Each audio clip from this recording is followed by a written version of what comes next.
आज की हमारी कथा गरुड़ जी के जीवन से जुड़ी हुई कथा है। गरुड़ जी भगवान विष्णु के वाहन कहे जाते हैं।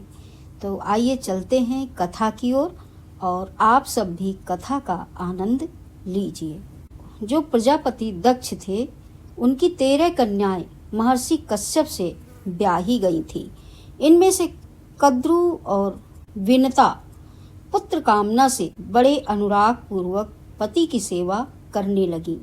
सेवा से संतुष्ट महर्षि कश्यप ने जब दोनों को मन भावता अर्थात मन के अनुकूल वर मांगने को कहा, तो कद्रु ने समान शक्ति वाले 1000 नागों को पुत्र रूप में पाने का वर मांगा। विनिता ने कद्रु के पुत्रों से सभी गुणों में श्रेष्ठ केवल 2 पुत्रों का वर मांगा। ऋषि ने एवमस्तु कहा। फलस्वरूप कालांतर में कद्रु ने 1000 और विनिता ने 2 अंडे दिए। 500 वर्ष तक अंडों के सेवन करने के अनंतर कद्रु के 1000 नागपुत्र अंडों से बाहर आ गए, परंतु विनिता के अंडे ज्यों के त्यों रहे। अधीर होकर विनिता ने एक अंडा स्वयं फोड़ डाला। देखा कि पुत्र के शरीर का ऊपरी भाग पूर्ण रूप से विकसित एवं पुष्ट था, किंतु नीचे का आधा अंग अभी अधूरा रह गया था। माता की इस नादानी से क्रुद्ध होकर पुत्र ने शाप दिया कि तूने जिस सौत की ईर्ष्यावश आतुरता के कारण मुझे अधूरे शरीर वाला बना दिया, उसी की 500 वर्षों तक दासी बनी रहेगी और यह तुम्हारा दूसरा पुत्र तुम्हें दासी भाव से मुक्त करेगा। परंतु धैर्य रखना, कहीं आतुरता से इस अंडे को भी न फोड़ देना। तेजोमय अरुणा कांति के कारण विनिता के उस प्रथम पुत्र का नाम अरुण पड़ा और ब्रह्मा जी की आज्ञा से वे सूर्य के सारथी बने। तदंतर समय पूरा होने पर श्री गरुड़ जी का जन्म हुआ।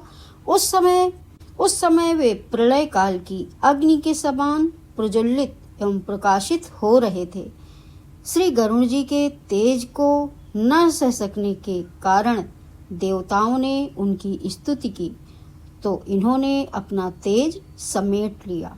कद्रु और कद्रु पुत्र नागों के द्वारा बार बार दासत्व व्यवहार किए जाने पर श्री गरुड़ जी ने जब इसका हेतु पूछा, तो विनिता ने कद्रु के कपट की कथा सुनाई। बात यह हुई कि एक बार दोनों में सूर्य के घोड़े की अथवा क्षीर समुद्र से निकलते हुए उच्चैश्रवा नामक घोड़े की पूंछ के रंग के विषय में वाद विवाद हुआ।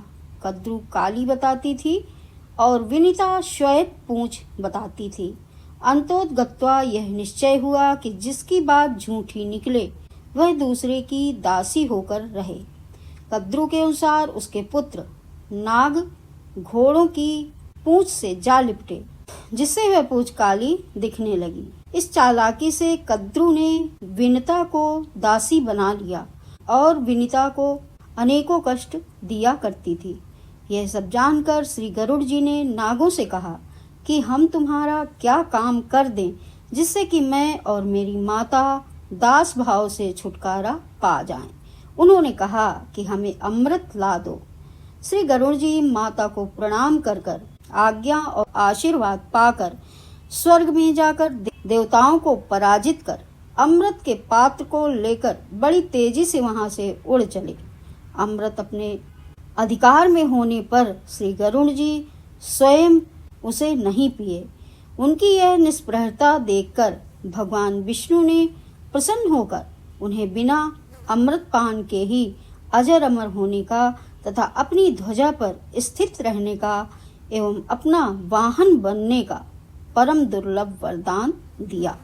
अमृत का अपहरण करके लिए जाते देखकर देवेंद्र ने रोष में भरकर श्री गरुड़ जी के ऊपर वज्र का आघात किया, परंतु भगवान से वर पाकर अजर अमर हुए गरुड़ जी ने तो वज्र की मर्यादा रखने के लिए मुस्कुराकर अपना एक पंख मात्र गिरा दिया।